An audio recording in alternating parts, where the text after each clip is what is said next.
Hello guys, and welcome back for another video on this channel. So on this video I'm going to talk to you about why the keto adaptation or fat adaptation is so gradual and my 4th month update on me being on a keto diet. So stay tuned for this, and if you're new for this channel then please make sure that you hit the subscribe button that is here. I would love to have you subscribe so you don't miss any of our new videos that are coming out. So first of all, I want to say that after 4 months of being on keto, I have a very big respect for people that manage to stay on the keto diet or manage to actually start on the keto diet, because after you have been adapted, it's kind of easy to stay on the diet. But I really feel that the people who manage to do this, they're special people. They have very good self-discipline and they have a very good ability to learn new things, because, I mean, after this much being on the keto diet, I basically see that the whole society is built up on the opposite of keto. Whenever you go to a store, all you see or is put in front of you is stuff filled with carbs, chocolate, sugar, and it's actually not so easy to get the stuff that is good for keto. And basically all of your friends and TV and everything that you watch is basically telling you how it's good to eat carbs, and people think that you're weird that you're eating fat. So basically almost it feels like the whole world is against you, and if you still manage to stay on keto, it's kind of a big feat. So I salute you and have big respect for you. And also, when you're going onto the keto diet, you basically have to learn new ways of cooking, new foods, and you really have to change around your lifestyle.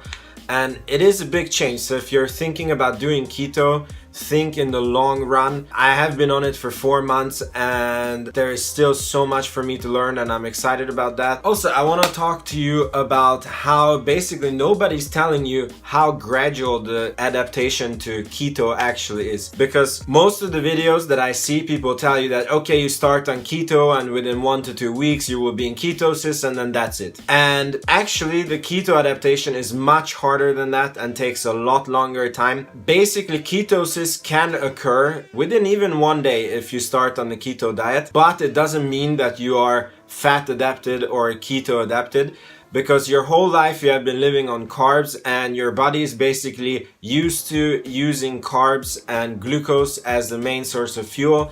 And when your body starts breaking down ketones, it actually in the beginning has no idea what to do with them. It's kind of a funny situation.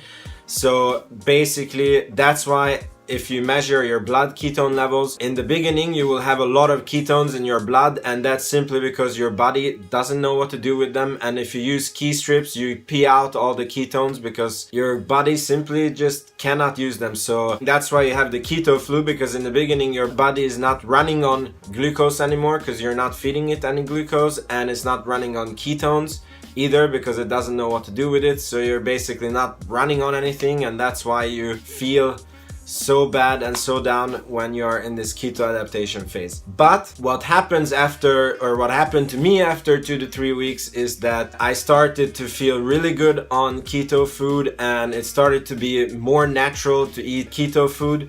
But I had all these damn cravings. I was basically dying for sweets. There's no cheat days on keto, but I was like thinking about like any reason or any excuse to be able to have a cheat day, like who has a birthday or let's go to the movies and then I can cheat. Basically, it took 3 months for this cravings to go away, and I can basically have chocolate in front of me and basically not eat it. It's something that I was never able to do before. I really had a big problem with cravings and I was never feeling like hungry, and I could just eat endlessly. And if there was chocolate at home, I had to eat it. So basically if my wife wanted to have chocolate for the kids, she had to hide it from me, because if I find it before the kids, I would eat them.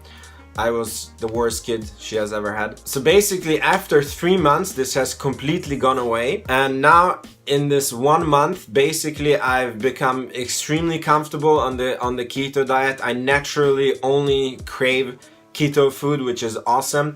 And we have just had Christmas and my wife's birthday was 2 weeks ago, and something really interesting happened. I still have a weak point on when everybody's eating a cake. Like, I'm trying not to do keto like a dogma and make it seem like a cult, or yeah, make it basically weird. So if we're on a birthday and there's a birthday cake, I'm going to eat it. And something really interesting happened is because after this much time on keto, I noticed that if I have a cheat day, I basically, after a meal, if I don't cheat really bad, I basically straight away go back to keto. Like if I eat a cake in the afternoon and I stop the next morning, I'm fully back to ketosis, and my body has become really good at switching between, like, if I cheat and then then it can straight away like take the carbs, and then it can straight away go back onto being ketosis. And this has even lessened the cravings. Basically around New Year's, it was like some days when I had lots of carbs, it was very bad cheating. Basically even couldn't keep it up. It was feeling really bad in the body, and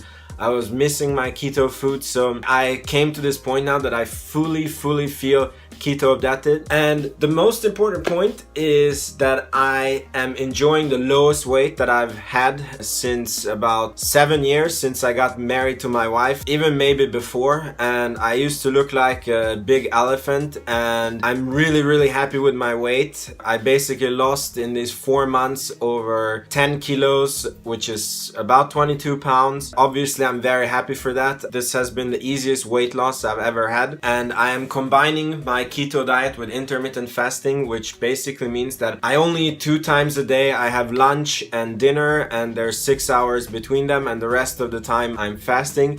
And this has been the easiest weight loss that I have experienced ever, so I really strongly recommend it for you guys. But this video, I wanted to actually talk about why it is so hard and gradual for people to go on keto.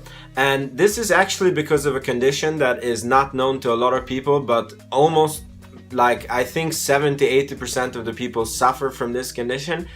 And that is insulin resistance. So insulin resistance is basically a pre-diabetic condition. If it's not handled, it leads to diabetes. And basically, insulin is a hormone that your body produces so that you can basically use glucose in the food. And what happens is when you eat too sugary food, so insulin is like a key. Here's your cell. Insulin is like a key that makes the nutrients go into your cells. Your cells will start rejecting insulin, and then basically insulin will be like high in your blood, but your cells will still not get nutrition. So your cells are sending the signals to the body that, like, we need more insulin, and then your body will produce between 5 to 7 times more insulin, so that basically it forces the food into the cells. With this condition, basically you overeat because your body is sending you signals that you don't have enough food, but you're starving at the same time because your body is not able to process this food. And the signs of insulin resistance is basically that you're tired, you have brain fog, you're always hungry, and even after eating a meal, you are straight away hungry. You have belly fat, and this is basically all the conditions that I had before starting keto, and I didn't even know that this was a condition to be handled.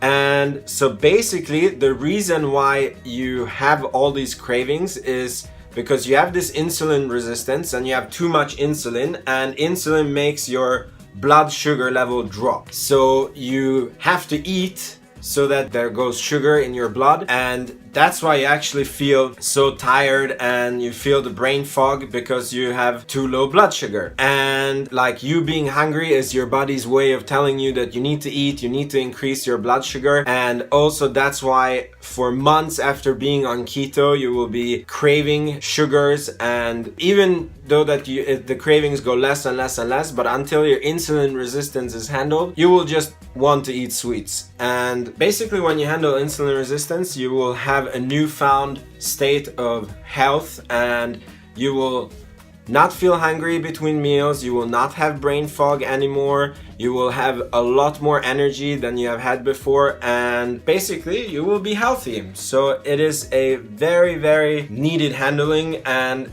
it's so interesting to me that many people, or like 70-80% of the people, have this condition and they don't even know about it. And that is actually the real reason why fat adaptation takes so long. And I will probably do more videos about how to handle insulin resistance and what the signs of it are and why it is so important to handle it. But I feel that this is enough said for this video, so I Really hope that you got something out of this, and if you are just starting on keto, keep going. It's the best thing that you can ever do and you will not regret it. Also, you can visit our website. Me and my wife are working on this website and we are trying to make it very useful for people on keto. It's going to have like supplements and different recipes that we have on this channel and lots of tips. So make sure you visit it. Thank you for watching the video if you are watching so far, and I will see you in our next video. So ciao ciao.